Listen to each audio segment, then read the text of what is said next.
Et donc, je suis très heureux d'être ici pour pouvoir effectivement vous parler de mes microbes préférés, archées des microbes de l'extrême. Vous verrez que toutes les archées ne sont pas des microbes de l'extrême, mais un certain nombre, et parmi les plus intéressantes. J'étais très heureux, je remercie Patrick de cette invitation qui m'a permis aussi de découvrir Genève avec un temps superbe. Et c'était également très, très agréable. Voilà, alors je commence souvent mes conférences par cette diapo qui représente la vision traditionnelle du vivant. Alors là, je pense qu'il y a un éditoire mixte, il y a des scientifiques et du grand public, donc j'essaierai d'avoir un petit peu un discours pour les deux. On entend souvent dire que la vie a commencé avec des bactéries, des organismes très simples, puis elle a continué en se complexifiant pour donner des organismes eucaryotes dont les cellules ont des noyaux. On parle encore souvent, parmi les scientifiques, d'eucaryotes inférieurs, comme les micro-organismes, et puis d'eucaryotes supérieurs. Et là, c'est une diapositive que j'avais préparée pour l'Institut Pasteur. À l'Institut Pasteur, on pense que Pasteur est vraiment le plus supérieur de tous les eucaryotes. Alors en fait, les vrais évolutionnistes ne parlent plus aujourd'hui d'eucaryotes inférieurs ni de supérieurs, c'est comme pour les races. Et cette grande distinction entre prokaryotes et eucaryotes, qui est toujours encore, en fait, souvent enseignée dans les universités ou autres, elle a été mise à mal depuis une trentaine d'années maintenant, mais ce sont des idées qui ont du mal à passer. J'espère que je vais vous convaincre aujourd'hui d'une nouvelle vision du monde vivant. Alors cette vision traditionnelle, avec les bactéries en dessous et puis on monte vers les eucaryotes, elle a des implications également sur la façon dont beaucoup de gens considèrent la diversité dans le monde vivant. Ça, c'est une diapo que j'ai prise sur Internet, en fait, en cherchant une vision du monde vivant sur Internet. On voit ici une vision avec beaucoup d'animaux. Ici, des plantes, un peu moins déjà. Alors que si vous regardez autour de vous, vous pensez aux forêts, les prairies, en fait, il y a beaucoup plus de plantes que d'animaux. Ici, les champignons, déjà beaucoup moins de champignons. Là, quelques protistes, et là, les bactéries qui représentent vraiment une minorité du monde vivant. Donc ça, c'est la vision traditionnelle également, qui est encore la vision, par exemple, des agences de financement de la recherche en biologie qui financent largement les recherches sur les animaux, un peu les plantes, beaucoup moins les champignons et encore moins les micro-organismes. Alors, cette vision, un petit peu la classification du monde vivant, elle a été basée pendant très longtemps sur ce que les gens voyaient à l'œil nu. Donc on voyait les animaux, les végétaux, et ensuite ce qu'on a vu avec les microscopes. Donc là on voyait des micro-organismes. Avec le microscope électronique, on a vu la cellule avec ou sans un noyau, donc on a divisé prokaryote, eucaryote. La nouvelle division dont je vais vous parler, en fait, elle date de la révolution qui est venue avec la biologie moléculaire, et là que j'ai symbolisé par la découverte de l'ADN en 1953 par Watson et Crick. Cette découverte de l'ADN, elle nous a permis en fait d'avoir accès un petit peu au livre de la vie, donc aux séquences génétiques des organismes, et on a pu commencer à comparer les organismes, non plus d'après leur apparence, non plus d'après les cellules qui les composent, mais d'après le message génétique qu'ils transportent depuis la nuit des temps. Et celui qui a vraiment été à l'origine de cette révolution, qui a écrit l'article dont Patrick a parlé tout à l'heure, qui m'a convaincu de travailler sur ce groupe de micro-organismes dont on va parler bientôt, c'est Carl Lewis, que vous voyez ici, qui dans les années 70 a commencé un programme ambitieux pour essayer justement d'utiliser les informations contenues dans les macromolécules du vivant pour déterminer les relations de parenté entre tous les organismes. Alors là, j'ai en fait reproduit les différentes macromolécules qui portent de l'information. Donc on connaît bien l'ADN, on connaît également les protéines. L'ADN, c'est ces 4 bases ATGC, donc on a une information ATGC. Les protéines, ce sont 20 acides aminés qui sont chacun symbolisés par les lettres. Dont les protéines ici sont en bleu, le message en bleu, l'ADN, le message en rouge. On connaît moins l'ARN, qui est une molécule qui ressemble beaucoup à l'ADN, enfin qui peut ressembler à la fois à l'ADN. Ici, un ARN gène, par exemple dans le virus du sida. Le génome du sida, c'est de l'ARN. L'ARN peut être un gène, mais il peut se replier aussi pour former une structure comme les protéines et avoir une activité catalytique. Donc on a chez tous les êtres vivants 3 grands types de macromolécules qui portent de l'information, qui peuvent être utilisées pour finalement déterminer les relations de parenté en regardant quelles sont les informations qui sont partagées par des organismes différents. Alors l'idée de Carl Lewis, ça a été d'utiliser une macromolécule particulière, un ARN, présent dans des organismes qu'on appelle les ribosomes, qui sont universels, c'est-à-dire qui sont présents des bactéries jusqu'à Pasteur, tous les organismes, des bactéries jusqu'à Pasteur, tous ces organismes ont ces ribosomes qui leur permettent de fabriquer les protéines. Et tous ces ribosomes sont constitués de différentes macromolécules, dont un ARN qui peut porter de l'information. Donc l'idée de Carl Woese a vraiment été de comparer cette macromolécule chez tous les êtres vivants, et par le principe qui se ressemblent s'assemblent, on va dire, plus les organismes auront cette molécule se rapproche des deux organismes, eh bien on va penser que ces organismes sont relativement apparentés. Ils ont divergé plus récemment à partir d'un ancêtre commun qui possédait lui-même cette molécule. Vous voyez, après, par divergence, on peut reproduire les relations évolutives. Là,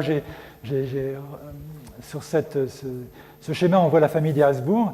On voit qu'ils avaient tous un nez qui se ressemblait, une lippe particulière. Donc on peut, par des caractères comme ça, retracer une hérédité. Et là, on va faire la même chose. On va comparer les séquences. Donc ça, en fait, cette molécule sur laquelle a travaillé Carl Woese, elle est très longue. Elle comprend environ 1500 lettres. Là, j'ai fait un tout petit bout. Vous voyez, par exemple, 1, 2, 3, 4, ça va être 4 organismes. Par exemple, le chien, le renard, un cyprès et un if. Eh bien, on voit que lorsqu'on compare ces séquences, par exemple le renard, le chien, le cyprès et l'if, on voit des positions où les lettres sont les mêmes. Depuis l'ancêtre aux 4 organismes, c'est toujours assez pareil. Et puis d'autres où ça a changé, on voit en bleu ici des régions qui sont semblables chez le renard et le chien. Et là, des régions en vert qui sont semblables chez l'if et le hêtre, le troène. Et on va en conclure que le renard est plus proche du chien que le troène et l'if. Et donc, on va faire une phylogénie en disant, là, on a l'ancêtre commun aux animaux et aux végétaux, là, on a 2 arbres, là, on a 2 animaux. Alors, vous allez me dire, ce n'est pas la peine de se casser la tête, de faire de la biologie moléculaire, parce que derrière, vous imaginez qu'il y a certainement des techniques assez très complexes. On aurait deviné par nous-mêmes, en regardant un être, un if, un chien et un renard, on aurait pu faire ça nous-mêmes. Ça, c'est vrai. Mais lorsqu'on s'intéresse justement aux micro-organismes, on va voir les micro-organismes qui se ressemblent beaucoup, qui sont des coques, des filaments, des bacilles ou autres. Eh bien là, c'est impossible en fait, simplement en les regardant, même au microscope, c'est impossible de déterminer leur relation de parenté. On a absolument besoin de travailler au niveau de ces molécules. Donc en 1977, la grande découverte de Carl Woese, ça a été en fait, donc il regardait ces ribosomes finalement. Par sa technique, il arrivait à identifier différents types de ribosomes correspondant aux différents organismes, et il s'est aperçu que toutes les bactéries avaient le même type de ribosome, et tous les eucaryotes avaient le même type de ribosome. Alors, ils divergeaient, mais on pouvait en tout cas, avec cette molécule, avec cette information, clairement distinguer d'un côté les bactéries, et de l'autre, tous les organismes qu'on appelait eucaryotes, donc avec une cellule ayant des noyaux. Donc à ce niveau-là, dans un premier temps, il a confirmé finalement ce qu'on avait vu avec le microscope électronique, à savoir que les bactéries, correspondant à des cellules sans noyau, qu'on appelait prokaryotes, étaient vraiment distinctes des eucaryotes, que les eucaryotes, que ce soit des champignons, des plantes, des animaux, des protistes, etc. Alors, on le savait déjà, et en fait, vous le savez déjà, vous le savez, tout le monde le sait, tout le monde prend des antibiotiques un jour ou l'autre pour soigner des infections bactériennes. Des antibiotiques, par exemple, qui agissent sur les membranes des bactéries, en bloquant la synthèse des membranes et en tuant les bactéries, mais beaucoup d'antibiotiques qui agissent au niveau des ribosomes, précisément. Lorsque vous prenez un antibiotique, très souvent, l'effet, ça va être d'empêcher les bactéries qui vous infectent de synthétiser leurs protéines. Alors, les antibiotiques sont des molécules chimiques, ils vont bloquer les ribosomes des bactéries. Nous aussi, on a des ribosomes pour fabriquer nos protéines. Eh bien, les antibiotiques ne vont rien nous faire. Pourquoi ? Eh bien, parce que les ribosomes des bactéries sont justement suffisamment différents des nôtres pour ne pas être sensibles aux mêmes drogues. Donc, on va trouver des drogues spécifiques qui vont pouvoir agir sur les ribosomes des bactéries et pas sur ceux des eucaryotes. Donc, ce n'était pas une grosse surprise, cette découverte, de savoir qu'on avait des ribosomes différents pour les bactéries et les eucaryotes. La grande surprise, ça a été de découvrir en fait qu'il y avait un troisième groupe d'organismes qui avait un troisième groupe de ribosomes, ce que Carl Woese a appelé les archéobactéries à l'époque. Donc voilà, ça c'est l'article qui est paru en 1977 dans une revue américaine, où ils ont proposé effectivement, à partir de ces observations, de diviser le monde vivant non plus en 2 grands groupes, d'un côté les cellules à noyau, de l'autre les cellules sans noyau, mais en 3 grands groupes, 3 types d'organismes avec des ribosomes différents, d'un côté les bactéries, de l'autre les eucaryotes, et le troisième groupe qui était appelé à l'époque, en 1977, les archéobactéries. Alors en 85, entre les 2 dates, 77 et 85, les scientifiques ont mis au point des méthodes pour séquencer l'ADN, qui ont été mis au point dans la fin des années 70. Et grâce à ces méthodes, donc, il était plus facile on pouvait obtenir la séquence complète de ces molécules dont j'ai parlé. Donc on a pu sortir ce premier arbre qu'on appelle un arbre universel du vivant en 85, donc Woose avec un de ses étudiants. Et cette fois on le visualisait au niveau d'un arbre, cette divergence du monde vivant en 3 domaines.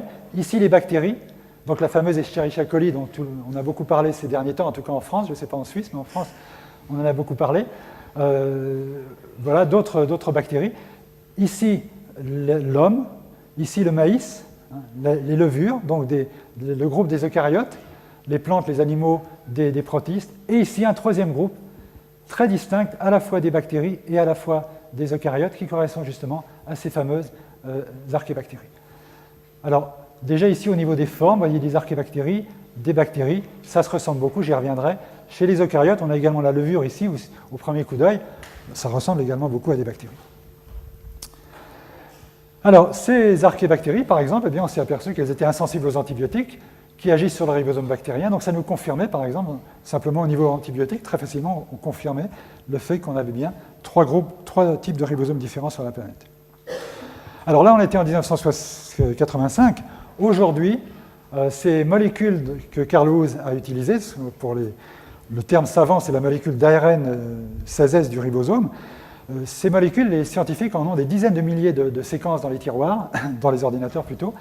On peut faire des arbres beaucoup plus fouillés, beaucoup plus complexes. Et voilà ici par exemple un arbre assez schématique, mais qui représente aujourd'hui ce que l'on sait de la diversité du monde vivant cellulaire. Et là, donc on retrouve ces 3 groupes, clairement, les eucaryotes, les archées. Alors je vous expliquerai tout à l'heure pourquoi on ne parle plus d'archébactéries, mais simplement d'archées, et les bactéries. Alors là où je veux insister, c'est ici vous avez dans cet arbre des triangles verts, des triangles rouges, etc. Ces triangles représentent en fait des grands groupes d'organismes. Ce triangle ici correspond à tous les animaux. C'est-à-dire que l'ensemble des animaux, tous les insectes, les éponges, bien sûr les vertébrés, etc., mais tous les animaux, c'est ce triangle-là. Toutes les plantes, les herbes, les fleurs, les arbres, les forêts, les virilles plantées, c'est ce petit triangle-là. Donc en fait, les organismes visibles à l'œil nu, dans la vie de tous les jours que l'on voit, ce sont ces 2 petites feuilles dans cet arbre gigantesque.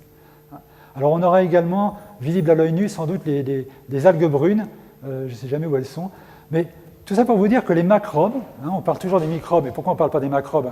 Nous sommes des macrobes. Les macrobes ne représentent qu'un pourcentage infime de la biodiversité de la planète. Voyez. Donc il ne faut pas s'inquiéter pour l'avenir de la vie sur la planète, même si on avait un hiver nucléaire, qu'on détruisait tous les animaux, qu'on se tue, on détruit l'espèce humaine, tout le monde, il resterait toujours 95% des êtres vivants, les microbes qui continueraient de proliférer sur notre planète. Donc, sauvons la planète, c'est un slogan complètement faux, c'est sauvons l'humanité. La planète, on ne risque pas de la détruire. Alors, vous voyez que ça, c'est vraiment pour moi quelque chose d'énorme. Ça montre vraiment que la biodiversité, ce sont les micro-organismes. Alors, j'essaie de convaincre les agences de financement de la recherche de financer en biologie en fonction de ça. Vous voyez, 99% à la microbiologie, mais ça, c'est difficile. En tout cas, on voit bien que cette vision traditionnelle est carrément dépassée. Donc je pense qu'on vit une révolution en biologie, et pour moi, elle est assez semblable à ce qui s'est passé lorsqu'on s'est aperçu que la Terre n'était pas plate, finalement. On a réalisé que la Terre était ronde. Eh bien, un petit peu de la même façon, on pensait que la biosphère, c'était les animaux et les végétaux. Et maintenant, on voit qu'en fait, ce sont les micro-organismes. Voilà, alors, cette révolution, elle a été reconnue, en particulier ici par le roi de Suède, que vous voyez remettre le prix Crafoord à Stockholm en 2003 à Carl Woese. Alors c'est un prix, je ne sais pas si vous avez entendu parler, certains d'entre vous sans doute, qui est aussi prestigieux que le prix Nobel. Le chèque est à peu près du même ordre. Il y a une belle médaille. C'est remis donc par le roi de Suède. C'est décerné par l'Académie des sciences suédoise. Il y a une cérémonie au Grand Hôtel de Stockholm. Tout est pareil que le prix Nobel, sauf qu'il n'y a pas les journalistes. Donc en général, personne n'est au courant. Ce qui explique entre autres pourquoi très peu de gens dans le grand public connaissent les archées. Mais le roi de Suède, lui, est au courant.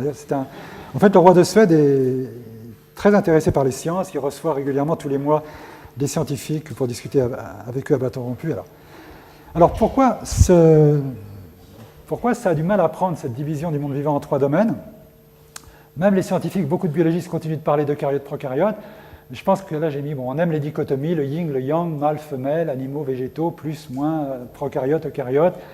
Bon, les divisions en 3, il y a la trinité, mais c'est très compliqué.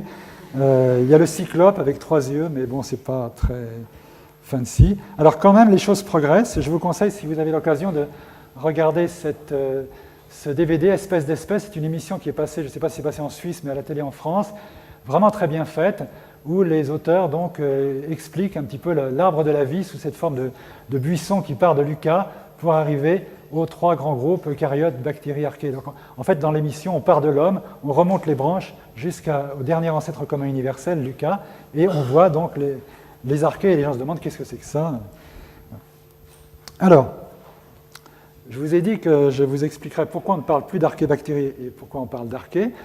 Alors, ça vient d'un nouvel arbre, cette fois on est en 1990, un nouvel arbre qui est paru, dans lequel on a une racine cette fois-ci, c'est-à-dire qu'on part des origines de la vie, là on aurait Lucas, et on a d'un côté les bactéries, et de l'autre on a les archées et nous. Donc nous on est avec les eucaryotes. Oui, si cet arbre est correct, les scientifiques en discutent encore, mais beaucoup de scientifiques le pensent, eh bien les archées sont en quelque sorte nos sœurs et les bactéries nos cousines. Et donc finalement, on voit que les archées nous ressemblent, sont plus proches de nous que des bactéries, et du coup, eh bien, il n'y a pas de raison de les appeler archébactéries. Ça a entraîné une confusion. Les gens disent qu'est-ce que c'est archébactéries? C'est des bactéries un peu bizarres, des vieilles bactéries.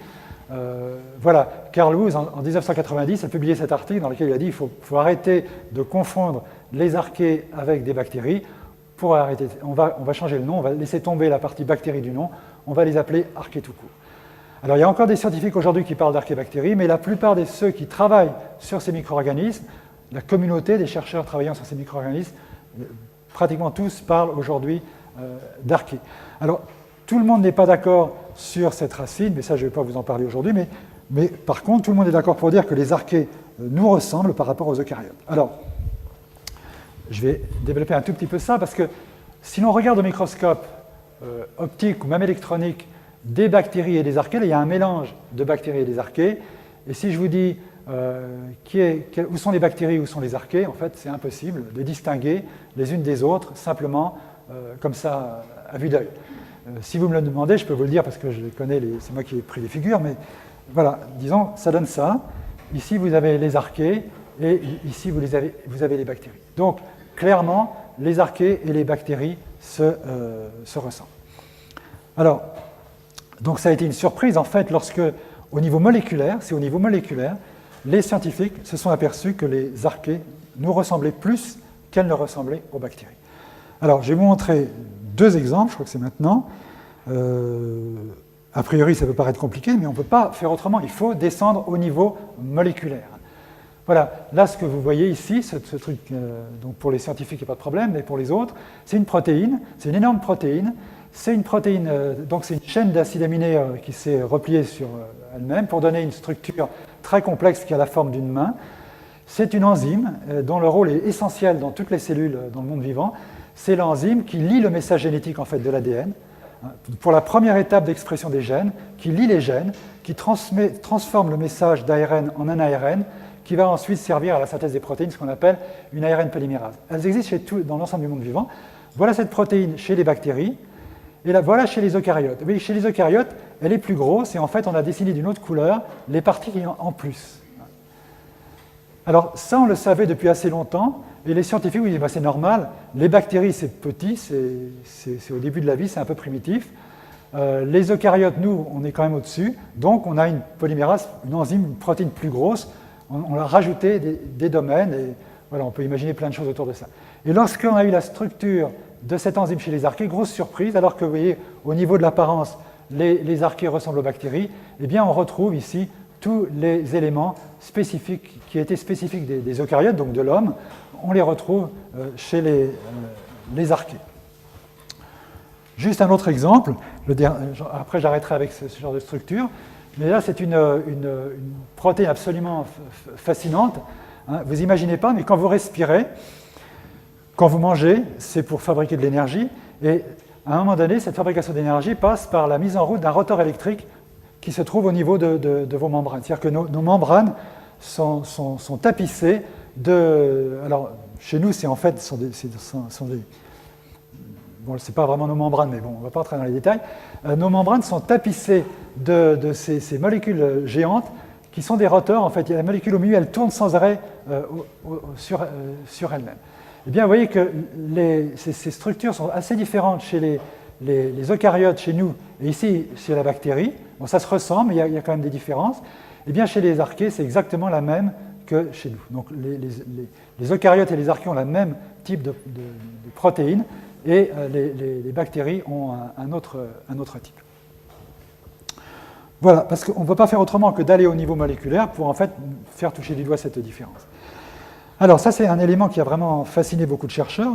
Qu'est-ce que ça veut dire, cette ressemblance au niveau moléculaire entre les archées et nous, et qui a eu des conséquences éventuellement pour la recherche. C'est-à-dire que du coup, en étudiant les archées, parfois on tombe sur des découvertes, on fait des découvertes importantes par rapport à la biologie moléculaire de l'homme. On fait des découvertes qui ont un impact sur nous. Mais l'autre côté qui a fasciné, c'est qu'en même temps, d'un côté, on trouvait que ces micro-organismes, ces archées nous ressemblaient, et de l'autre côté, on trouvait que beaucoup d'entre elles vivaient dans des conditions tout à fait particulières, très éloignées des conditions de vie, en tout cas des eucaryotes. En fait, beaucoup d'archées vivent dans des milieux extrêmes,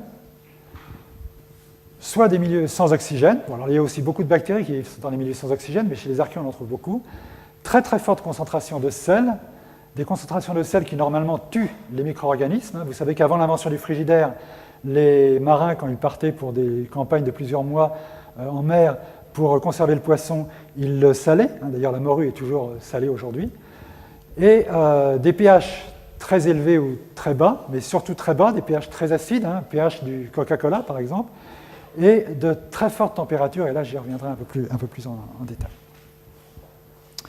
Alors, au départ, donc, à l'époque où Carl Woese a mis en évidence ce groupe qu'il a appelé les archées, on connaissait trois grands types de phénotypes. Les méthanogènes, donc des anaérobies, produisant du méthane, je vais les développer un tout petit peu, les halophiles et ces thermoacidophiles. Donc les halophiles, ça veut dire qui aiment le sel, donc ça, ce sont celles qui vivent à forte concentration de sel, et les thermoacidophiles, qui aiment vivre en milieu acide et également en milieu chaud.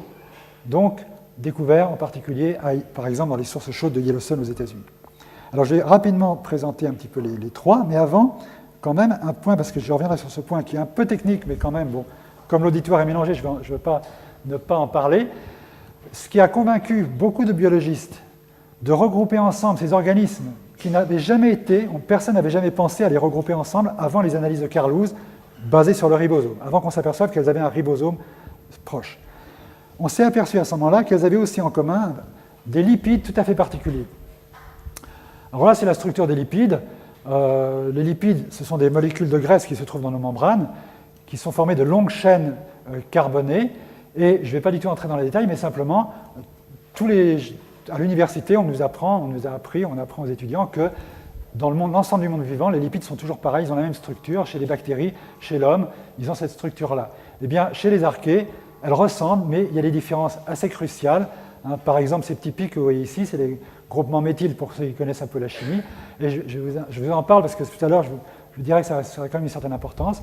Et puis, au niveau de la stéréochimie, eh bien, ces lipides peuvent être droits ou gauches. Vous avez peut-être entendu parler des acides aminés qui sont droits ou gauches. Et dans les protéines, tous les acides aminés sont toujours gauches.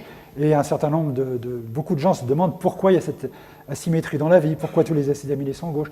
Eh bien, dans le cas des phospholipides, il y a une différence, et les archées se distinguent de l'ensemble des deux autres grands groupes. Alors, rapidement, donc, une présentation un petit peu des différentes archées. Les méthanogènes produisent du méthane, donc ça, c'est pas pour que vous l'appreniez par cœur, je ne les connais pas d'ailleurs non plus, c'est pour vous indiquer simplement c'est compliqué. Ces organismes sont les seuls organismes qui sont capables de réaliser ces réactions complexes pour partir du CO2 et aboutir au méthane et produire du méthane. On les trouve dans les milieux anaérobies, par exemple au fond des lacs, dans les zones sans oxygène, et le méthane remonte à la surface et produit des feux follets, par exemple. Donc c'est en fait ces méthanogènes, ces archées méthanogènes qui produisent ces feux follets. On les trouve dans notre intestin. Donc les archées ne sont pas des micro-organismes si exotiques que cela. On en a dans l'intestin une grande quantité, dans des zones anaérobies sans oxygène de l'intestin. Mais on en trouve également dans les vallées sèches de l'Antarctique, à des températures très basses, 0 degré, et on en trouve dans les fumeurs noirs, les cheminées hydrothermales au fond des océans, à des températures de 100 degrés. En fait, on trouve des méthanogènes qui vivent à 0 degré et d'autres à 110 degrés, et on en trouve dans notre intestin. Donc c'est vraiment des organismes très importants, ces méthanogènes. Alors, on les utilise maintenant en biotechnologie pour éventuellement produire du méthane à partir de matières organiques en décomposition.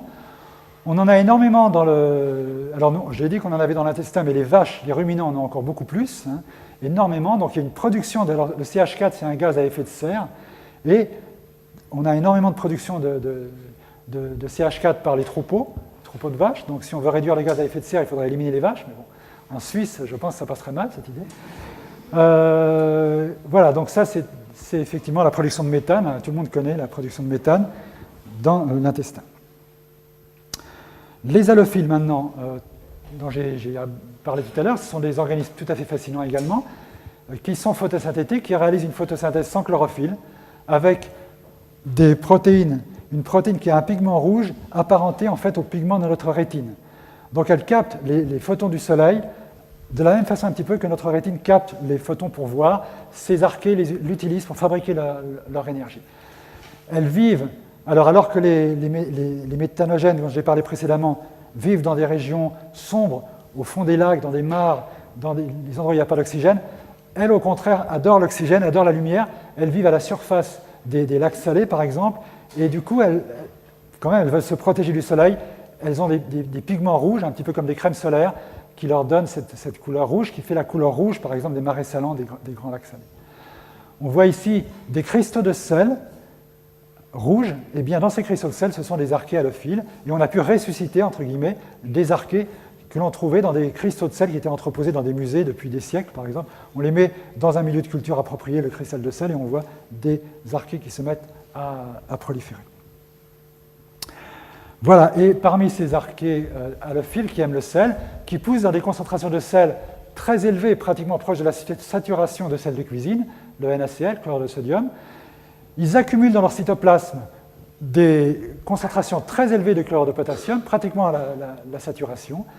Alors, il n'y a pas de différence de pression osmotique entre l'extérieur et l'intérieur. Il peut y avoir des formes variées, des formes classiques, ici en bacille ou en coque, mais là, des formes tout à fait uniques dans le monde vivant, des formes carrées, des cellules carrées. Ce sont les seules cellules connues pour être complètement carrées, et quand elles se divisent, elles forment des damiers absolument fascinants. On peut les utiliser pour jouer aux dames ou aux échecs. Les thermoacidophiles, ils ont été découverts par ce microbiologiste américain Thomas Brock, un des plus grands microbiologistes du siècle dernier, que l'on voit ici à Yellowstone, où il passait ses vacances. Il a récupéré des organismes à Yellowstone et, en particulier, il a isolé cet organisme qu'on appelle Sulfolobus, le lobe soufré, qui est un thermoacidophile. Ce sont des aérobies, comme les halophiles, qui, avec l'oxygène, produit de l'acide sulfurique. Donc vous imaginez un organisme qui produit de l'acide sulfurique, du coup qui vit à des pH très très acide et qui est beaucoup étudié actuellement un petit peu dans le monde entier. Alors, les trois phénotypes, on parle de phénotypes d'archées dont je vous ai parlé, étaient déjà connus en fait au moment où Carl Woese s'est aperçu que ces trois grands groupes d'organismes qu'on pensait jusque-là être des bactéries, en fait, étaient apparentés et faisaient partie de ce nouveau groupe d'archées. À partir des années 80-90, des chercheurs ont trouvé de nouvelles archées qui étaient inconnues auparavant. Et en particulier, ces deux chercheurs allemands, Wolfram Sillig et Karl Stetter, qui, à partir des années 80, ont été systématiquement autour du monde chercher donc des organismes dans des milieux chauds, par exemple ici en Islande, mais ils ont été aussi en Italie, en Indonésie, au Japon. Et leur idée, ça a été de chercher des organismes vivants à très haute température en absence d'oxygène, donc dans des conditions pouvant être celles un petit peu de la Terre primitive. Et ils ont trouvé très vite un très grand nombre de nouveaux organismes. Donc un quatrième grand groupe d'archées, ce que j'ai appelé ici les hyperthermophiles non méthanogènes. Donc hyperthermophiles, parce que vous allez le voir, ils poussent à des températures très élevées. Auparavant, le record, c'était 85 degrés jusqu'en 1980. Et là, ils ont découvert des organismes capables de pousser à des températures allant jusqu'à 110 degrés. Des organismes qui métabolisent le soufre et ou le fer, qui sont presque tous anaérobies. Ensuite, on en a trouvé quelques-uns également aérobies. Alors, ici, lorsqu'on indique des organismes qui poussent jusqu'à 110 degrés pour certains méthanogènes, ce groupe, bien sûr, la première réaction pour beaucoup de gens, c'est de se dire mais comment un organisme peut vivre à une température supérieure au point d'ébullition de l'eau, étant donné qu'on sait qu'on a besoin d'eau pour vivre. Alors, tout simplement, c'est parce que ces organismes-là vivent en profondeur, et avec la profondeur, la pression fait que l'eau ne bout pas à 110 degrés ou à 120 ou autre, mais elle va bouillir à des températures plus élevées. Et donc là, vous avez une photo qui montre ce microbégiste allemand dont je vous ai parlé tout à l'heure, Karl Stetter, qui est équipé pour la plongée sous-marine et qui récupère des échantillons à Vulcano, c'est en Italie, dans une plage de l'île de Vulcano près de la Sicile. Vous voyez les bulles de CO2 qui sortent d'une faille au fond de la mer. Il récupère des échantillons et de retour dans ce labo, il a réussi à faire pousser, par exemple ici, Pyrodictium occultum, un organisme qui peut pousser jusqu'à 110 degrés. Et ensuite, on a trouvé également des organismes capables de pousser à ces températures dans les fumeurs, donc au fond des océans. Donc là, vous avez un fumeur blanc qui produit des panaches blancs. Et vous avez ici le Nautile, un sous-marin de l'Ifremer en France, avec son bras qui permet donc de plonger à 2, 3 ou 4 000 mètres de profondeur, récupérer des fragments de roche. Et au niveau de la roche, donc dans les pores de la roche, on a ces micro-organismes comme ici Thermococcus nautilus qu'on a isolé dans notre équipe à partir d'échantillons ramenés d'une campagne dans l'océan Pacifique. Alors voilà un petit peu ici des courbes de croissance de différents organismes en fonction de la température. Vous voyez qu'on trouve des bactéries et des archées dans toute la gamme de températures allant de 0 jusqu'à 110 degrés. Et on a à chaque fois un organisme donné est adapté à une certaine température et va pousser dans une gamme de températures. Donc on a ici ce qu'on appelle la vitesse de croissance, le temps de division, le temps de doublement d'une bactérie ou d'une archée. Et vous avez ici des bactéries, une bactérie thermophile, et là des archées. Et vous voyez ici le record qui est actuellement détenu par cet organisme Pyrolobus fumari, que je vous montre ici, donc, qui a été isolé d'une source chaude par l'équipe de Karl Stetter, donc ce microbiologiste allemand, en 1993. Vous voyez ici, vous avez une photo de cet organisme, ici aussi. Là, c'est une coupe, là, une photo en microscopie électronique à balayage où on voit un peu la surface de l'organisme. Et là, sa courbe de croissance, là, ça veut dire qu'il se divise en 1 heure à 106 degrés, par exemple. Donc à 106 degrés, en 1 heure, une cellule donne 2 cellules. Donc ça veut dire que c'est vraiment très efficace. C'est à 106 degrés, c'est vraiment une température pour lui absolument optimale. À 95 degrés, il se divise encore, mais il lui faut plus de 6 heures. Il n'aime pas, il est gelé. Et à 90 degrés, il ne se divise plus. Là, il est frigorifié carrément, il ne bouge plus. Et vous voyez qu'ici, on arrive encore à le faire pousser jusqu'à 113 degrés, mais quand même à 113 degrés, il lui faut plus de 8 heures pour se diviser. C'est-à-dire qu'on est vraiment à la limite de ce qu'on peut faire. En fait, disons que 106 degrés, c'est vraiment la température qui est la plus efficace. Alors en 2003, il y a des Américains qui ont publié un papier dans lequel ils ont dit qu'ils avaient réussi à pulvériser le record. Ils étaient passés de 113 à 121 degrés. Mais vous voyez que alors c'est controversé, d'une part parce que la souche en question, une souche d'archée également, ils ne l'ont pas distribuée à d'autres laboratoires et personne n'a pu reproduire l'expérience. D'autre part, pour mesurer la croissance de cette bactérie, ils regardent au microscope le nombre de cellules, mais ils regardent avec un microscope optique et comme c'est une cellule qui vit dans un milieu où on doit mettre du fer, en fait c'est assez difficile de distinguer une cellule d'un amas de fer. Donc il y a beaucoup de doutes. Et vous voyez que si vous regardez la courbe ici, l'optimum pour cette archée, c'est également 106. Donc en fait, on a le même optimum que précédemment, mais on a simplement une courbe qui s'évase, donc il y a des discussions autour de ça. Alors pendant très longtemps, ce qui était assez fascinant, c'est que ces deux chercheurs que vous voyez ici, Wolfram Sillig et Karl Stetter, là c'était une conférence aux États-Unis où ils se sont retrouvés après plusieurs années, ils étaient un peu en froid, ils étaient un peu en compétition. Les scientifiques, il y a des égos, c'est comme en politique. Vous savez, c'est comme pour nous, on a les élections présidentielles l'année prochaine en France, donc l'ego des politiques, on connaît. Donc là, c'était un peu pareil. Et puis là, ils s'étaient réconciliés, vous voyez, donc ça allait. Voilà les organismes qu'ils ont découverts. Pendant très longtemps, à chaque fois qu'ils découvraient un nouvel organisme capable de vivre à des températures très élevées, c'était toujours une archée. Donc ici en bleu, alors ils leur donnaient des noms sympas, le bâton brûlant, le méthanogène brûlant, Et là, ils ont trouvé en 85 une bactérie, en rouge ici, une bactérie capable quand même de pousser jusqu'à 85 degrés. Donc ça pour vous dire que lorsqu'on s'intéresse aux ces micro-organismes de l'extrême, on tombe quand même sur des bactéries. En fait, sur ce schéma, vous avez une idée de la gamme de températures dans laquelle on va trouver les différents organismes de ces trois domaines dont j'ai parlé. Les eucaryotes, on va de 0 à 60 degrés. Donc les eucaryotes qui sont capables de supporter les températures les plus élevées, c'est certains champignons. C'est 62 degrés le record homologué à ma connaissance. Donc vous voyez, ce n'est pas très très élevé. Les bactéries, on pulvérise, on va jusqu'à 95, et les archées jusqu'à 113.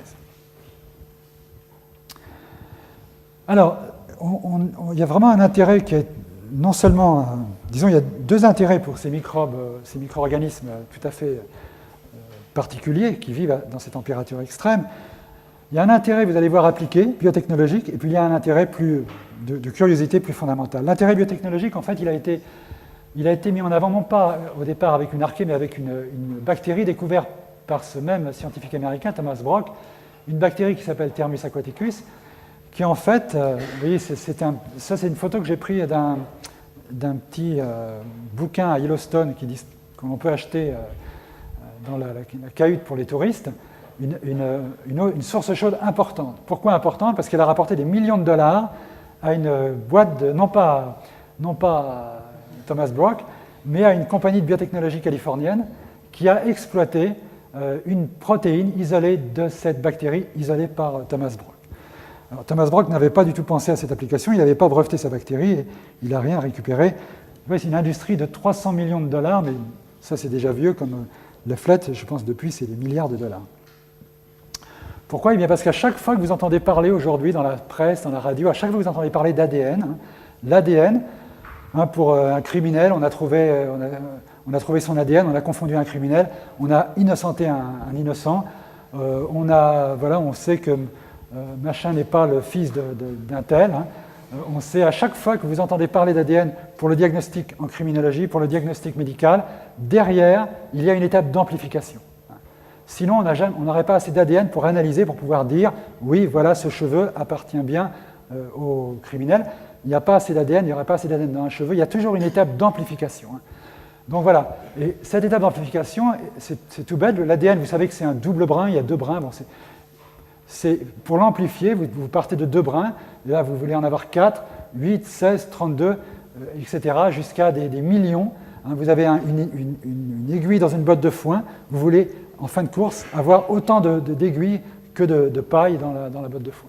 Eh bien c'est possible depuis 1987, depuis la mise en place de cette technique, mais cette technique n'a plus vraiment démarré à avoir du succès qu'en utilisant une protéine qui en fait, supporter les cycles de température qu'on doit faire à chaque étape de la réaction. En fait, à chaque étape, pour séparer les deux brins d'ADN, vous devez mettre la molécule à 80-90 degrés. Et quand vous faites ça, une protéine normale, isolée d'une bactérie ou d'une eucaryote normale, elle est dénaturée. Donc, si vous prenez par contre une protéine isolée d'une bactérie ou d'une archée thermophile, eh bien, elle va tenir le coup. Du coup, on peut faire toute la réaction avec une seule protéine, en la rajoutant une seule fois. Du coup, on peut automatiser le procédé. Et aujourd'hui, dans tous les laboratoires du monde entier, partout, les étudiants, tout le monde, on fait ça. Donc, par exemple, quand vous entendez parler de PCR, je ne sais pas, Monica Lewinsky, une tache sur la robe, hop, s'il n'y a pas assez d'ADN pour faire l'analyse, si on n'a pas, vous voyez, les conséquences. Et aujourd'hui, c'est très simple, vous achetez l'appareil, vous achetez la polymérase en tube, aucun problème. Et on va revenir à nos archées parce qu'au départ, on a beaucoup utilisé cette TAC polymérase isolée d'une bactérie thermophile, mais aujourd'hui, par exemple, on utilise aussi la PFU polymérase isolée de Pyrococcus furiosus, une archée. Pourquoi? Parce qu'elle est beaucoup plus,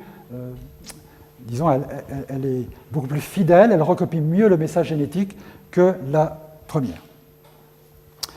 Et du coup, vous imaginez bien une industrie à des millions de dollars, eh bien, ça génère de l'intérêt. Donc, beaucoup d'intérêt pour les thermophiles, pour les extrémophiles en général. Il y a d'autres exemples d'applications. Donc vous avez des ouvrages maintenant sur les extrémophiles. Vous avez un journal même qui paraît tous les mois sur les extrémophiles. Vous avez des congrès. Là, c'est le congrès thermophile en 2009 qui a eu lieu en 2009 en Chine. La semaine prochaine, il y a le congrès 2011 aux États-Unis. Là, vous voyez le congrès extrémophile aux Açores en 2010. Et là, voilà la photo du congrès. Vous voyez, il y a beaucoup de gens qui travaillent maintenant dans ces domaines. Alors, je vous ai dit un intérêt appliqué, mais aussi un intérêt fondamental, c'est les origines de la vie. Il y a eu beaucoup de discussions autour de cela, sur est-ce que ces micro-organismes que l'on trouve dans les sources chaudes, que l'on trouve donc dans les fumeurs noirs au fond des océans, est-ce qu'ils ne seraient pas à l'origine de l'ensemble du monde vivant? Et là, vous avez un arbre universel qui a été dessiné par un chercheur qui est un supporter de cette hypothèse. Et vous voyez qu'il a mis les origines de la vie ici. Là, le dernier ancêtre, la LUCA. Alors LUCA, je ne vous l'ai pas dit tout à l'heure, ça veut dire, c'est un acronyme de l'expression anglaise Last Universal Common Ancestor. Ça veut dire le dernier ancêtre commun, universel à tous les êtres vivants actuels, archées, bactéries, eucaryotes. On retrouve ici les archées, les bactéries, les eucaryotes, mais là en rouge, tous les organismes hyperthermophiles. Et donc, quand vous voyez ça, vous vous dites, ben voilà, la vie est apparue à haute température, et tous les organismes hyperthermophiles qu'on trouve à l'heure actuelle sont des reliques un petit peu de cette vie ancienne. Et c'est entre autres pour cela que Carl Woese avait parlé d'archées, de vieilles pour ce groupe. Là, vous voyez une bande dessinée qui est parue aux États-Unis, avec la Terre primitive ici. Là, vous avez Carl Woese. Vous voyez ces trois domaines. Et donc, l'idée, c'est qu'effectivement, la Terre primitive était très inhospitalière, avec beaucoup de gaz, très chaud, et seuls des extrémophiles pouvaient vivre dans ces conditions. Alors, ça a donné lieu à beaucoup de fantasmes. Voilà, ça c'est une vision de la formation de la Terre. Alors, c'est sûr que la Terre, au départ, était très chaude. Elle s'est formée par la création de météorites, elle était très chaude. Il y a eu beaucoup de fantasmes.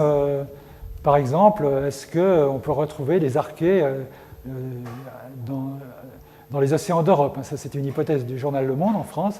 J'avais lu un article dans lequel il y a des archées dans les glaces d'Europe. Bien sûr, c'est complètement débile. Si on retrouvait des organismes vivants dans les océans d'Europe, qui est un satellite de Jupiter, ça serait des organismes qui auraient évolué là-bas, qui n'auraient rien à voir avec les organismes terrestres. Mais c'est pour illustrer un peu ces confusions et cette fascination par rapport à ces histoires. Alors personnellement, je n'ai jamais cru que ces micro-organismes de l'extrême étaient vraiment directement liés aux origines de la vie, parce qu'ils sont pour moi, c'est des merveilles d'adaptation, ils sont extraordinaires. Ils possèdent des systèmes, on n'a pas le temps de parler aujourd'hui, mais très très sophistiqués pour arriver justement à supporter des températures très élevées. Mais il y a un papier qui est paru d'un groupe lyonnais, donc pas très loin d'ici, il y a une très bonne école d'évolutionnistes à Lyon, Manolo Gui, qui ont publié dans la revue Nature en 2008 un papier dans lequel, alors je n'ai pas du tout le temps de rentrer dans les détails, mais ils arrivent à plus ou moins à reconstituer la température à laquelle vivaient les organismes aux différentes branches de cet arbre du vivant. Donc on retrouve un arbre ici avec les bactéries, les eucaryotes en gris, les archées, là LUCA, et puis là on aurait les origines de la vie. Et vous voyez qu'il conclut à un LUCA qui était finalement, qui vivait à des températures très proches de celles que l'on aime bien, 20, 37 degrés. Et voilà. Et par contre, donc, dans cette vision des choses, eh bien, la vie n'est pas apparue à très haute température. Par contre, il trouve un ancêtre plutôt thermophile, 69 degrés, 75 degrés, etc., pour les bactéries, et également ici pour les archées, 59, 73 degrés. Alors bien sûr, ce résultat, bien qu'il ait été publié dans une revue très, très cotée, est contesté par d'autres collègues qui aiment bien toujours cette hypothèse de l'origine de la vie à haute température. Mais moi, comme je préfère celle-là, mais bon. Pourquoi? Parce que l'ARN dont j'ai parlé tout à l'heure, qui est une molécule très importante, est très, très instable à haute température. Donc, mon modèle préféré pour les origines de la vie, c'est ce que j'appelle le modèle islandais. Il faut à la fois de la chaleur, mais aussi du froid. L'Islande, c'est la terre de glace et de feu. Donc, il faut de la chaleur pour des volcans, pour du phosphate et l'accélération des réactions chimiques, mais il faut aussi du froid pour la stabilité des ARN et des autres macromolécules. Ceci dit, ce qui est curieux quand même dans ce schéma, c'est pourquoi on aurait un ancêtre thermophile pour les bactéries et pour les eucaryotes, et pour les archées, alors que les eucaryotes, nous, on n'a jamais réussi à aller à très très haute température. Alors ce que je vais vous raconter maintenant, c'est peut-être complètement faux, mais voilà, c'est la science en marche. Je vais vous parler des hypothèses qui ont été faites pour expliquer cette observation curieuse. Alors une première hypothèse, c'est le goulot d'étranglement. C'est l'idée qu'ici, on a eu une catastrophe terrible alors, Lucas Lancerf, c'était mésophile. Et puis, on a eu diversification d'organismes, des organismes qui se sont adaptés à des températures plus élevées, qui ont été au fond des océans. Et puis, il y a eu la chute d'un météorite, un énorme météorite. Rien à voir avec celui qui a tué les dinosaures, beaucoup, beaucoup plus gros. Il a volatilisé la surface des océans. Toute la vie sur Terre a disparu, sauf les organismes présents dans les fumeurs noires, justement au fond des océans. Et toute la vie est redémarrée de là. Donc les archées, les bactéries et les eucaryotes provenant, on ne sait pas trop. Alors moi, j'aime pas trop cette hypothèse-là. Pourquoi? Parce que déjà, quand on va sur place, moi j'ai jamais été sur place, mais quand on va sur place, quand on va voir les fumeurs noires et qu'on fait des prélèvements d'échantillons, eh bien on trouve aussi des organismes qui vivent à basse température à la surface des cheminées. Donc pourquoi seuls les hyperthermophiles auraient survécu? Il aurait fallu non seulement, disons qu'il aurait fallu que tout l'océan monte à une température supérieure à 80 90 degrés. Alors en 1995, j'avais proposé une hypothèse qui n'a pas eu trop de succès, mais du coup je la relance. C'est la thermoréduction, hein, en disant que peut-être les bactéries et les archées, c'est l'adaptation à haute température qui les a conduits à être ce qu'ils sont aujourd'hui. Hein. L'adaptation aux températures élevées a pu conduire au phénotype prokaryote des bactéries et des archées. Qu'est-ce que ça veut dire, phénotype prokaryote? C'est des cellules de petite taille qui se divisent rapidement, qui renouvellent rapidement leurs macromolécules. Ces fameuses macromolécules riches en informations dont je vous ai parlé, elles sont quand même assez fragiles à haute température. Elles peuvent se casser, en particulier l'ARN peut se casser. Et donc l'idée, c'est qu'on a démarré avec des cellules très simples, qui sont devenues de plus en plus complexes, assez complexes, et à un moment donné, alors je raccroche là une autre hypothèse, à un moment donné, les cellules ont commencé à se manger les unes les autres. Alors il y en a qui ont évolué pour devenir de plus en plus grosses pour manger les autres, et les autres qui ont évolué aussi, d'une part, pour se diviser rapidement, pour éviter d'être mangées, et d'autre part, en cherchant des endroits où finalement elles étaient tranquilles, où les proto-eucaryotes, ce que j'appelle ici les proto-eucaryotes, ne pouvaient pas les suivre. Et donc l'idée, c'est que les archées des bactéries, finalement, se sont distinguées de ces proto-eucaryotes en s'adaptant à des conditions de haute température, et après, elles se sont à nouveau répandues dans le monde entier et adaptées à des températures plus basses. Alors, si c'est vrai, ça veut dire quand même que l'adaptation aux températures élevées, si c'est ça qui est à l'origine de l'apparition des bactéries et des archées, ça a été un événement absolument majeur de l'évolution de la vie sur Terre, puisque qu'est-ce qui s'est passé? Ces proto-eucaryotes sont devenus des eucaryotes, justement en réussissant à mettre en esclavage des bactéries. Tout à l'heure, je vous ai parlé de ces systèmes qui fabriquent l'énergie dans nos cellules. Ces systèmes, en fait, ils sont présents. Alors, on a les deux. Nous, on a à la fois le système, entre guillemets, eucaryote, qui est présent au niveau de membranes. Pour ceux qui connaissent un peu la cytologie, on parle du réticulum endoplasmique, donc des systèmes de membranes qui sont dans nos cellules. Mais l'énergie la synthèse d'énergie lorsque l'on mange et lorsque l'on respire est réalisée au niveau de ce qu'on appelle les organites, les mitochondries, qui sont en fait d'anciennes bactéries. Et donc on utilise le système de production d'énergie des bactéries que l'on a récupéré grâce à ces bactéries qui sont devenues des mitochondries. Donc l'apparition des bactéries a eu un impact considérable sur la biosphère actuelle, puisque tous les eucaryotes possèdent ces centrales énergétiques. Donc tous les eucaryotes modernes n'ont pu apparaître sous leur forme moderne qu'après l'apparition des bactéries. D'autres bactéries ont produit l'oxygène. Donc tout l'oxygène de la planète est dû à la production des bactéries. Et les mêmes bactéries qui ont produit l'oxygène de la planète sont rentrées en symbiose dans certains eucaryotes qui avaient déjà les mitochondries pour donner les plantes. Donc toutes les plantes, toute la photosynthèse, toutes les plantes vertes, tout ce que vous voyez de vert, en fait c'est des bactéries. C'est d'anciennes bactéries qui sont devenues des organites dans les plantes. Donc vous voyez que aussi bien chez les plantes que chez les animaux, c'est les bactéries qui sont à la base de la biosphère actuelle. Donc l'origine des bactéries est un événement particulièrement important. Alors, est-ce qu'on peut dire également pour les archées, est-ce qu'elles ont eu une importance de ce type également dans l'histoire du vivant? Alors, je vous ai présenté tout à l'heure ce tableau avec les différents grands phénotypes d'archées, méthanogènes, halophiles, thermoacidophiles, hyperthermophiles. Ceux qui sont un peu observateurs ont pu se dire, tiens, il manque quelque chose ici. Il y a une place vacante, donc qu'est-ce que c'est? Eh bien, c'est un nouveau groupe d'archées qui est connu depuis peu. Hein, des archées qui ont été découverts, en fait, qui ont été détectés la première fois au début des années 90.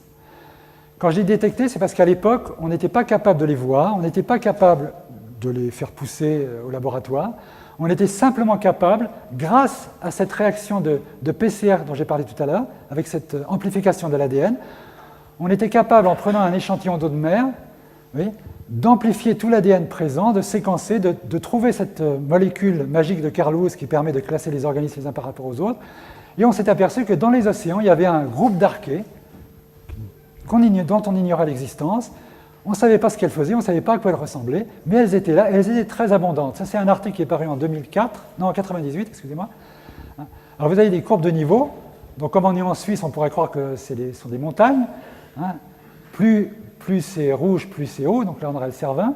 Mais en fait, non, plus c'est rouge, plus les organismes que l'on a testés sont abondants. Et là, on a testé les bactéries, et là, on a testé les archées. Et alors là, on a testé à différentes profondeurs de l'océan, 5 mètres, 10 mètres, 100 mètres, 1 km, 5 km, 5 mètres, 10 mètres, 100 mètres, et là, différents mois de l'année. Hein, novembre, décembre, janvier, février, mars. Donc là, c'est une expérience, vous êtes sur un bateau pendant un an, et tous les mois, tous les 15 jours, vous descendez, et vous faites un prélèvement à différentes profondeurs, et après, vous mesurez. Ouais, c'est assez cool comme travail. Non, mais... et alors, voilà, qu'est-ce que les scientifiques ont observé? Eh bien, c'est qu'à la surface, donc dans les premiers 100 mètres, les premiers 10 mètres, les premiers 100 mètres, vous avez beaucoup de bactéries. Beaucoup de bactéries. Plus vous descendez, moins vous avez de bactéries. Inversement, dans les premiers 100 mètres, très peu d'archées. Et puis, plus vous descendez dans les grandes profondeurs, de plus en plus de ces archées inconnues. Et les chercheurs ont fait le calcul. En fait, ces archées inconnues, il y en a beaucoup moins par million au centimètre cube, il y en a beaucoup moins que de bactéries.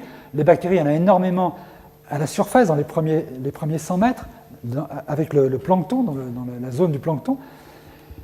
Mais les archées, même s'il y en a beaucoup moins ici, étant donné que là, on est entre 100 mètres et 5, 6 jusqu'à 11 km de profondeur, en masse, elles représentent 25% de la biomasse des océans.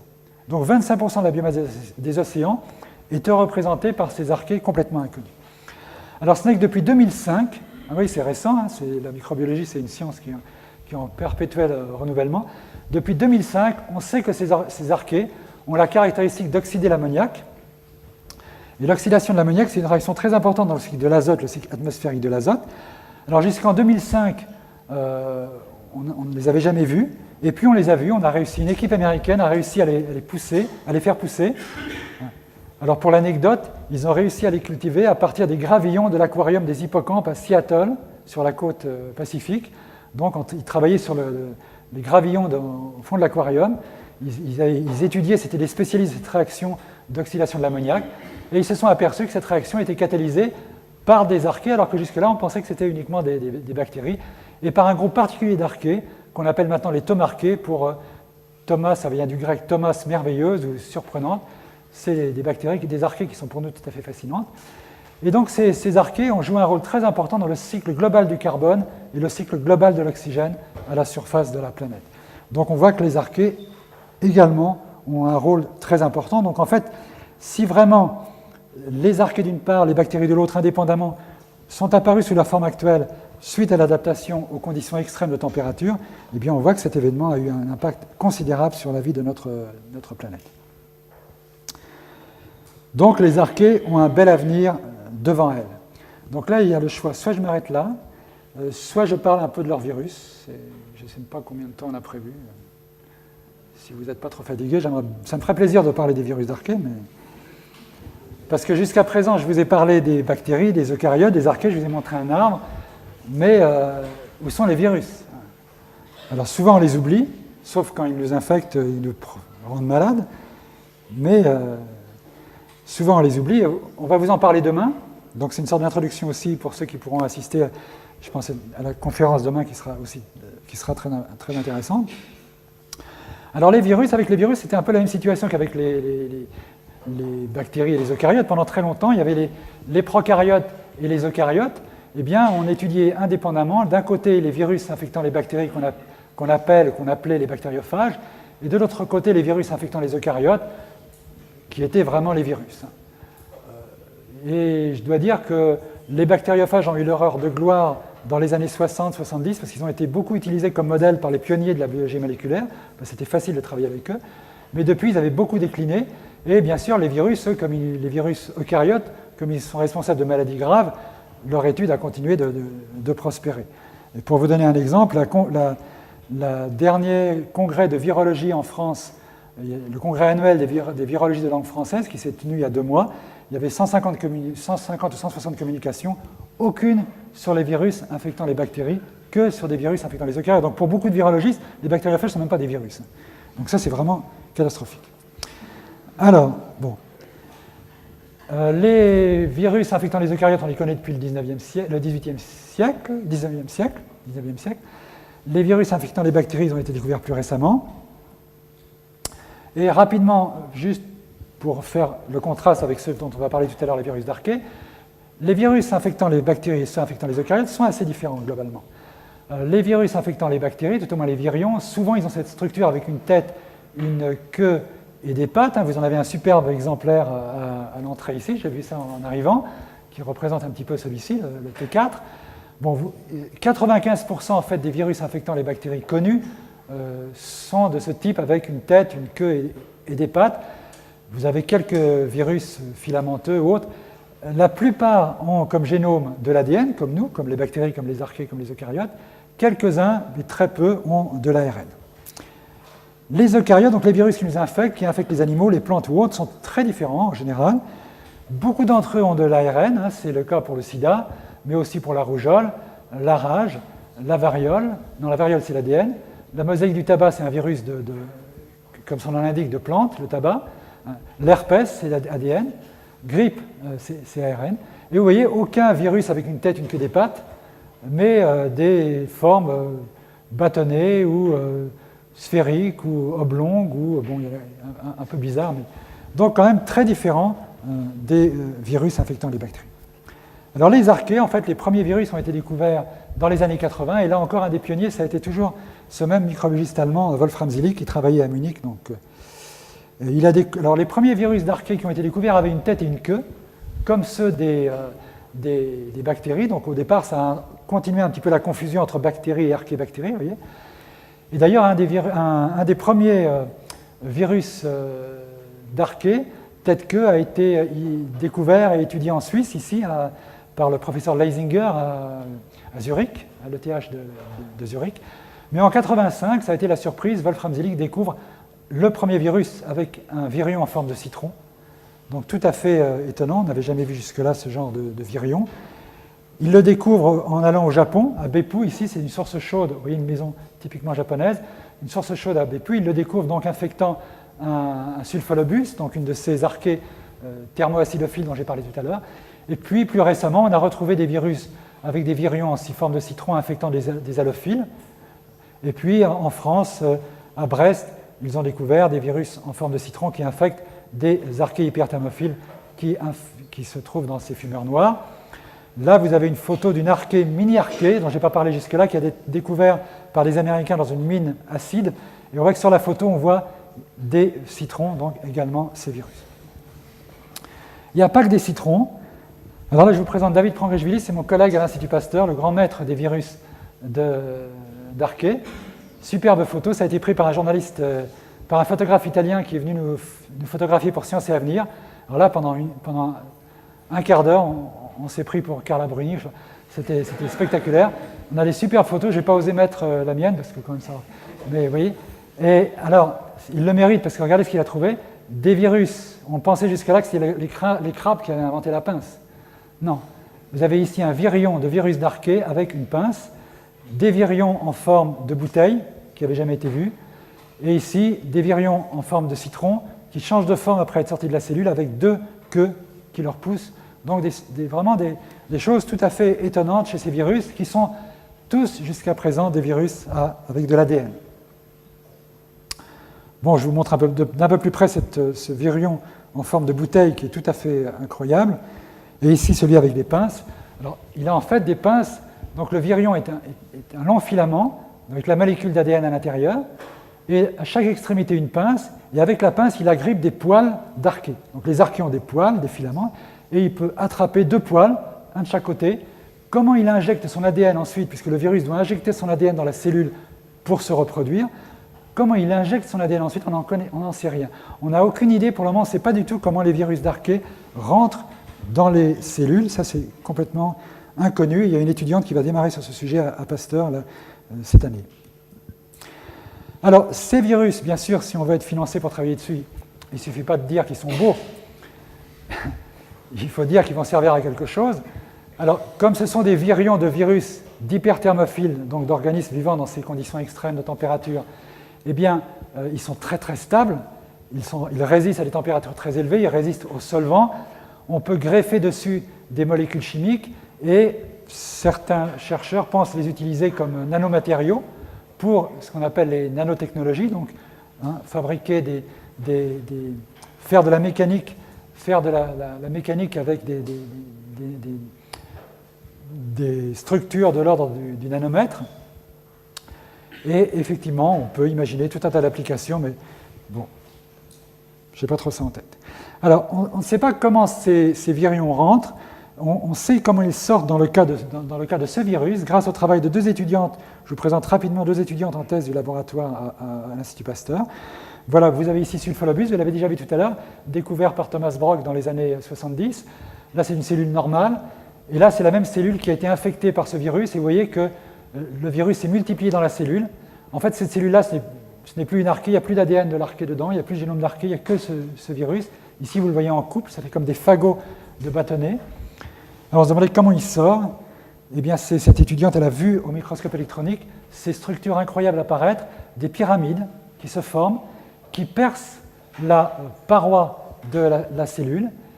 On voit ici la pyramide de face avec 7 faces. Ça, c'est une structure qui n'avait jamais été vue vraiment jusque-là.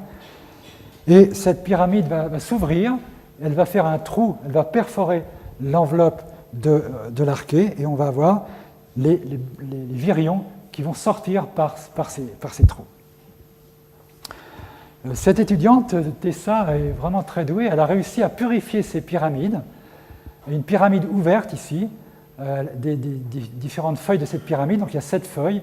Là, c'est une pyramide reconstituée et colorée, hein, bien évidemment, ce ne sont pas des couleurs naturelles. Ce qui est assez fascinant pour les biologistes, c'est que cette structure est faite en fait par une seule protéine. C'est une seule protéine qui est responsable de la formation de ces pyramides. On a pu le montrer parce qu'on a pu identifier le gène. Alors, je n'ai pas mis ici. Ah, j'ai fait sauter une figure en trop, ça fait rien. On a pu identifier le gène codant pour cette protéine, l'introduire dans une bactérie Escherichia coli, la fameuse Escherichia coli, et du coup, cette bactérie, la pauvre, se met à faire des pyramides. On voit la bactérie se remplir de pyramides, c'est assez incroyable. Donc voilà, donc la conclusion de tout ça, c'est de dire que de même qu'il y a 3 domaines d'organismes cellulaires, il y a 3 domaines de virus, un domaine de virus pour les bactéries, un domaine de virus pour les archées et un domaine de virus pour les eucaryotes. Alors ces domaines de virus ne sont pas complètement indépendants. Là, je ne peux pas aller dans les détails, mais on a trouvé des points communs entre certains de ces virus. Il y a des points communs. Là encore, il faut gratter au niveau des molécules, au niveau de leurs protéines. Ce qui fait qu'on pense que ces virus, même s'ils sont très différents aujourd'hui, dérivent de virus ancestraux communs qui existaient déjà à l'époque de Lucas. On pense qu'à l'époque de Lucas, il y avait déjà des virus. Depuis très longtemps, certainement, il y avait déjà des virus qui coévoluaient avec les cellules. Et là, l'idée, c'est qu'il y avait une virosphère, ce qu'on appelle la virosphère ancestrale, donc le monde de ces virus ancestraux. Et au moment où se sont formés les 3 domaines, les bactéries, les archées, les eucaryotes, eh bien, chacun des domaines a emporté avec lui une partie différente de cette virosphère, ce qui explique pourquoi ces virus aujourd'hui sont différents, avec certains points en commun. Et ils ont continué de coévoluer avec leurs hôtes, et du coup, ils sont devenus toujours de plus en plus différents. Donc voilà, pour terminer, on vit vraiment aujourd'hui une révolution en biologie. Alors, tout à l'heure, je vous ai dit, on vit une révolution en biologie parce qu'il y a les micro-organismes, bactéries, archées, micro-organismes eucaryotes représentent 98-99% de la biosphère, mais je n'avais pas parlé des virus. Si on parle des virus, c'est encore plus incroyable parce que ici, vous avez une goutte d'eau observée au microscope à fluorescence dans l'océan. Eh bien, chaque point ici correspond à une cellules de bactéries. Hein, on est à la surface, donc il y a très peu d'archées, donc c'est des bactéries. Les points plus gros ici correspondent à un protisme, une cellule eucaryote, mais tous les petits points correspondent sans doute à des virions. Et les gens qui ont un petit peu calculé, y compris par d'autres techniques, c'est l'abondance des virions, en ont conclu qu'il y avait environ 10 fois plus de particules virales que de cellules bactériennes dans l'océan. Et chez nous, c'est pareil, quand on vous dit il y a plus de cellules de bactéries dans votre corps que de cellules humaines, c'est vrai, mais il faut savoir qu'il y a encore 10 fois plus de virus, de bactéries dans votre corps que de cellules bactériennes. Donc on porte énormément de virus avec nous. Voilà, alors si vous avez été intéressé par cette question et si vous voulez en savoir plus, bien sûr, je vous conseille de lire mon ouvrage, Les microbes de l'enfer. Vous y verrez, bon, là donc je raconte un petit peu l'histoire des archées, Carl Woese, etc. Je raconte un petit peu la chasse aux archées. Donc je vous ai dit tout à l'heure que je n'avais pas été moi-même à la chasse aux archées dans le sous-marin Le Nautile, mais là vous avez Evelyne, ma femme, moi je suis claustrophobe, donc je vais laisser ma place, avec le pilote du Nautile. Donc là par contre, là c'est moi avec Wolfram Zillig et un chercheur américain, on est à Vulcano, on prélève des échantillons sur la plage. Là vous avez des touristes qui se baignent, qui se demandent ce qu'on fait. Alors ils nous ont demandé, on leur a dit on cherche des microbes, ils ont dit oui, on ne nous avait pas dit que c'était sale ici. Non, non, vous risquez rien, ce sont des hyperthermophiles, ça va. Voilà, merci beaucoup.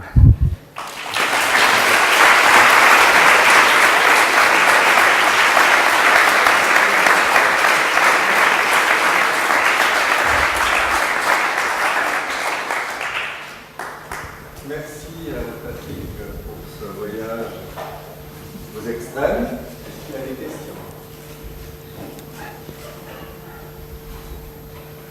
Je vais peut-être casser la glace. Donc ce qui m'a frappé, c'est qu'en fait, il y a des archées qui sont très carrés.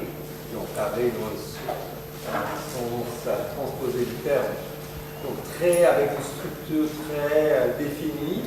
Et si on regarde les photos que tu nous as montrées de Subrolubus, en fait, c'est des structures, on a l'impression, c'est comme des amis qui n'ont pas d'une structure fixe. Est-ce que c'est vrai? Alors ça dépend lesquels en fait. Chez les bactéries, on sait que la plupart des bactéries ont une paroi rigide qui est justement formée d'une molécule qu'on appelle la murine, et ça explique, par exemple, quand vous prenez de la pénicilline, un des antibiotiques les plus utilisés, la pénicilline et les dérivés, ce sont des antibiotiques qui agissent sur la paroi des bactéries et qui vont agir sur beaucoup de bactéries, parce que toutes les bactéries, qui sont pathogènes en tout cas, ont ce type de paroi. Chez les archées, c'est assez différent. Quelques archées ont des parois, mais elles sont très minoritaires, de structures très variées d'une archée à l'autre, et jamais la même structure que celle des bactéries, donc aucune archée n'est sensible à la pénicilline et aux dérivés. Toutes les archées, par contre, ont une couche de glycoprotéines à la surface de leurs cellules, c'est-à-dire une couche de protéines avec des sucres, ce qui ressemble beaucoup à la surface des cellules humaines. On a aussi ces glycoprotéines. Alors là, elles sont plus ou moins rigides. Alors ce qu'on a découvert récemment, c'est que certaines archées également ont de l'actine. Alors pour les gens qui ne connaissent pas l'actine c'est une macromolécule très importante chez les eucaryotes qui, avec la myosine, forme par exemple nos muscles. Donc c'est une molécule qui permet de former des structures assez rigides, et, par exemple telles que les muscles. Et on s'est aperçu que certaines archées, pas toutes, mais que certaines archées avaient des actines très proches des actines eucaryotes qui leur permettent justement d'avoir une forme particulière. Alors dans le cas des archées carrées, à ma connaissance, pour le moment, on ne sait absolument pas ce qui détermine cette forme. On ne sait absolument pas quelle est la structure de leur... quel est au niveau moléculaire ce qu'il y a derrière. Ça, on ne sait pas. Est-ce qu'on arrive à cultiver les bactéries dans celles qui sont pas dans les Alors, on arrive est-ce que l'on arrive à cultiver des archées, pas des archébactéries? À l'exception, est-ce qu'on a, en gros, c'est ça la question. Voilà. Alors, est-ce qu'on arrive à les cultiver? Oui, tout à fait. En fait, il faut voir que, alors ça dépend bien sûr lesquelles. Les archées halophiles, par exemple, celles qui vivent dans le sel, comme je l'ai dit, elles sont aérobies, elles sont très faciles à cultiver au laboratoire, avec les milieux de culture plus ou moins les mêmes que ceux des bactéries classiques. Il suffit simplement de rajouter beaucoup de sel, en grande quantité, et ça marche. Les méthanogènes, par exemple, ou les hyperthermophiles qui vivent en absence d'oxygène, on peut, sans trop de problèmes, les cultiver au laboratoire, à condition d'avoir un équipement particulier, de façon à pouvoir justement les faire pousser sans oxygène, de façon à pouvoir injecter dans les bouteilles où on les fait pousser des gaz qui permettent leur croissance. Donc, c'est un peu plus compliqué que les bactéries classiques, mais c'est tout à fait faisable. En fait, la plupart des archées, on peut les cultiver au laboratoire, plus ou moins facilement. En fait, les plus difficiles à cultiver, ce sont vraiment celles dont j'ai parlé à la fin, celles qui vivent dans les océans. Bon, j'ai parlé des océans, mais on les trouve également dans les sols, hein, dans tous les sols, hein, les sols agricoles ou autres, non agricoles. Celles-là, ce sont les plus difficiles à cultiver. Il faut plusieurs jours pour arriver à ce qu'une cellule se divise. Mais on y arrive quand même maintenant. Donc, ce n'est pas vraiment le problème. Et pour ceux qui connaissent un peu plus, là, au niveau génétique, on arrive maintenant également à faire de la génétique avec les archées, à produire des mutants, à faire un certain nombre à faire pas mal de travaux de génétique assez poussés. Est-ce qu'on connaît des archées qui sont pathogènes Alors, pour le moment, on ne connaît pas d'archées vraiment pathogènes. On connaît des archées qui vivent en symbiose avec des eucaryotes. Ça, on en connaît pas mal. Par exemple, ces archées de l'océan dont j'ai parlé, on en a trouvé qui vivent en symbiose avec des éponges. Donc ça, on en connaît. Chez l'homme, on ne connaît pas de vrais archées pathogènes, c'est-à-dire qui produira une toxine et qui vont être responsables de maladies. Là, il y a eu un papier qui est paru il y a 3-4 ans où des auteurs avaient associé des archées méthanogènes à des parodonties, donc des maladies des gencives. Ils avaient trouvé une corrélation entre la gravité de parodontie et l'abondance de méthanogènes dans les gencives. Et quand ils traitaient les patients, ils voyaient que l'amélioration de leur état correspondait à une diminution de la charge en méthanogènes. Et donc ils avaient imaginé qu'en fait, au niveau de cette pathologie, il y avait une sorte d'association entre bactéries et archées pour développer la pathologie. Donc voilà, on en est un petit peu là. Alors, au niveau des méthanogènes que l'on a dans l'intestin, ce que l'on sait, c'est que selon les individus, la quantité de méthanogènes est très variable, très très variable. Et donc certains auteurs imaginent qu'on pourrait avoir des pathologies des intestins qui pourraient être associées à des déséquilibres. Alors, en fait, maintenant, on pense de plus en plus que non pas l'aspect directement pathologie, mais le fait qu'on sait que la santé des individus dépend entre autres de la composition de la flore intestinale, et un déséquilibre dans cette composition peut entraîner des problèmes divers et variés. Et donc à ce niveau-là, un déséquilibre par rapport à la composition en méthanogène pourrait également être associé à des pathologies. Mais ce sont des travaux qui démarrent à peine. Alors la question, bien sûr, c'est pourquoi on n'a pas vraiment d'archées pathogènes. Finalement, s'il y avait eu des archées pathogènes, on les aurait découverts bien avant. Alors là, ce qu'on peut dire, c'est plus général. C'est que finalement, quand on regarde là où on trouve des archées par rapport à là où on trouve des bactéries, par exemple, j'ai donné l'exemple de l'océan, à la surface, là où on est dans une situation où on a un milieu riche, où on a de l'oxygène, on a beaucoup à manger, il y a tout le plancton, etc. On est un milieu riche, on trouvait essentiellement des bactéries, pratiquement pas d'archées. Donc on a l'impression que quand les conditions sont favorables, les bactéries sont vraiment supérieures aux archées, elles dominent, elles prennent le pouvoir, et les archées ont beaucoup de mal à se faire une place. Et on peut imaginer que nous sommes un milieu riche, en quelque sorte, et du coup on est dans un cas de figure où c'est les bactéries qui vont dominer. Et puis quand on arrive dans des situations où la vie est plus dure a priori, des situations de stress, donc peu à manger, comme au fond des océans, de moins en moins à manger, de moins en moins d'énergie, à ce moment-là, on a l'impression que les bactéries ont beaucoup de mal et les archées arrivent à tirer leur épingle du jeu. Et l'idée qui a été avancée par plusieurs auteurs, c'est que ça serait lié justement à ces lipides dont j'ai parlé, ces lipides que je vous ai présentés tout à l'heure. Je vous ai dit que les archées avaient des lipides très différents de ceux des bactéries et des eucaryotes.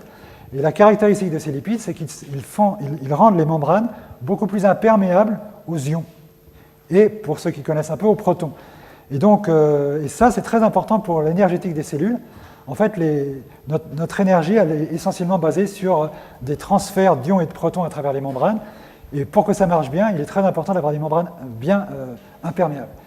Et entre autres, à haute température, par exemple, plus on élève la température, plus les membranes deviennent perméables. Et les membranes normales, disons des bactéries normales ou des eucaryotes normaux, ne tiennent pas le coup. Elles sont incapables de fonctionner à 80, 90, 100 degrés. Par contre, avec les lipides d'Arché, là, leurs caractéristiques chimiques font que ça marche. Alors, peut-être que ces caractéristiques qui font que les archées ont pu conquérir des biotopes avec des températures très, très élevées font que, par exemple, dans des conditions des océans profonds où on a très peu à manger, où l'énergie est rare, eh bien, elles arrivent à conserver bien cette énergie. Donc voilà un petit peu l'explication qu'on pourrait avancer aujourd'hui pourquoi on n'a pas d'archée pathogène jusqu'à ce qu'on en trouve une. Vous disiez justement que pour les lipides, en fait, vous avez l'air d'avoir trouvé une autre façon de les utiliser en utilisant les isomères et donc avoir une forme qui est plus stable. Et pour l'ADN, vous avez déjà trouvé des choses qui expliqueraient comment les ions électrogènes ne sont pas rompus à des températures aussi extrêmes. Oui, alors, en fait, ça, c'est des manips qu'on a fait au labo à Orsay dans les années 90. On a bien montré qu'il n'y a pas vraiment de problème, en fait, pour l'ADN.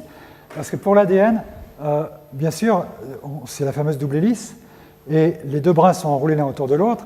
Quand on prend au laboratoire un brin d'ADN et qu'on le met à haute température, à 70-80 degrés, on voit que les deux brins se déroulent, et en fait les deux brins se séparent. C'est ce qui se passe dans la réaction de PCR dont j'ai parlé, la réaction d'amplification. C'est exactement ça.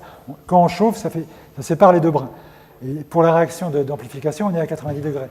Et là, on voit qu'on a des organismes qui vivent jusqu'à 110. Mais en fait, dans la cellule, on n'a pas un fragment d'ADN. L'ADN correspond à un grand chromosome circulaire.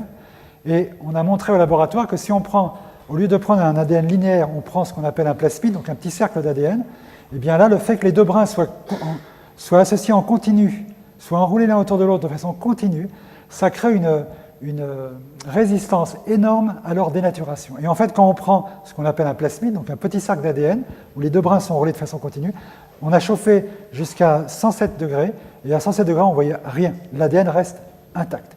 Donc l'ADN, disons, n'est pas un gros problème à haute température. En plus, je vous ai montré tout à l'heure cette enzyme, cette protéine, l'ARN polymérase en forme de main, qui lie les gènes, il y en a plein sur le chromosome dans la cellule.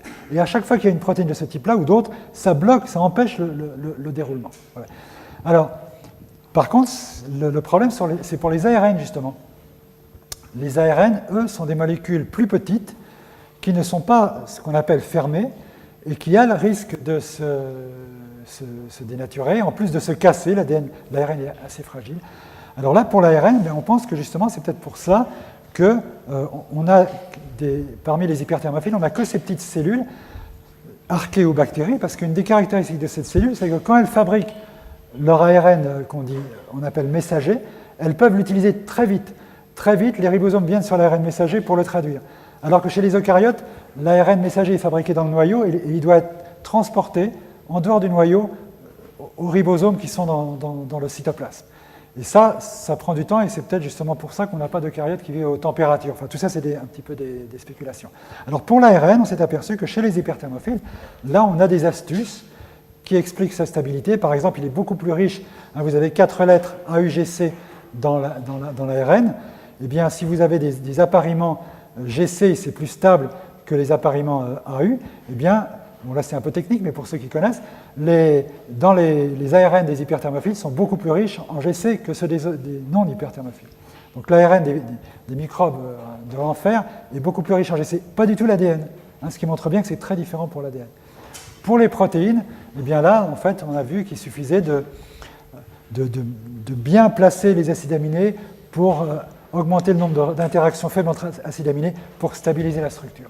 Donc on a une assez bonne idée maintenant des différents mécanismes. Il y en a beaucoup qui permettent justement à ces organismes de s'adapter à très haute température.